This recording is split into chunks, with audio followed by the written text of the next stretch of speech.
看它，哎呦，我的天，炸开了！你吃不下？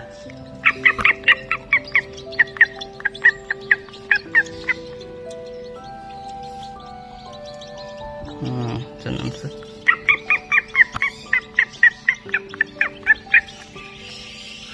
第几天了？第3天、第4天，没到第4天吧？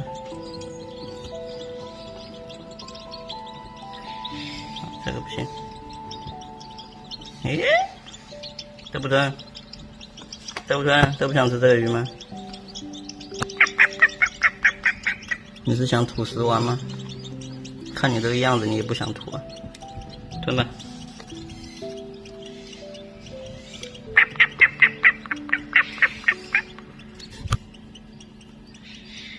他要出其不意，一下塞到嘴里面，也不吐。这个是后出生1天的。哎呦哎呦哎呦，这吃得进不？这个大一个，太大了。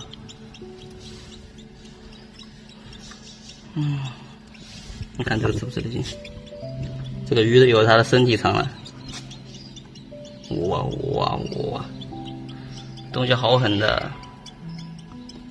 前面还没吃进去，后面已经开始消化了。这个还没吃，转过来。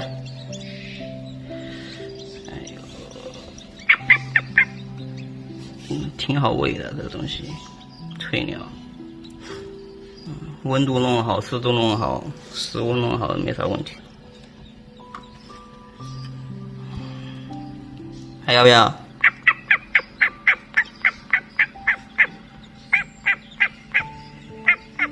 一个吃1条差不多了。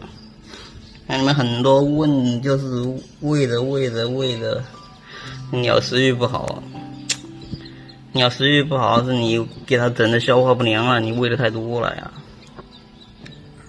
这出生，这是白胸翡翠，这出生第3天多吧，3天多，快4天，快4天的样子，大概是3小时喂一次。出生第2天的时候是2小时左右。反正你看它的消化能力，大概我自己养的话，我大概是这个频率。现在是3个小时1顿，差不多。然后晚上12点钟喂，早上8点喂。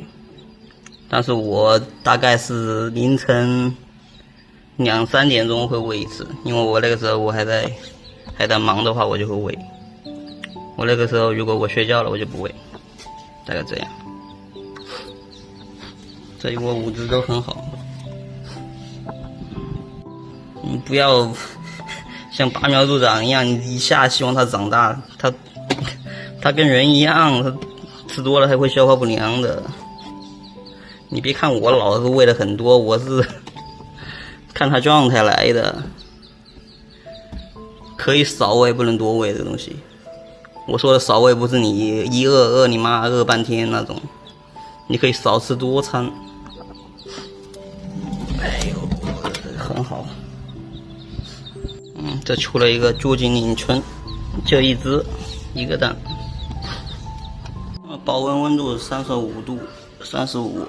像这种没有毛的光秃秃的鸟，你就统一35度，但是得根据情况来。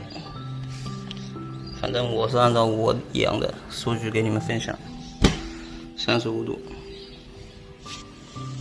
这个里面温度最高的时候就是35度，但我设的是37，因为这个保温箱和实际的它是有差的。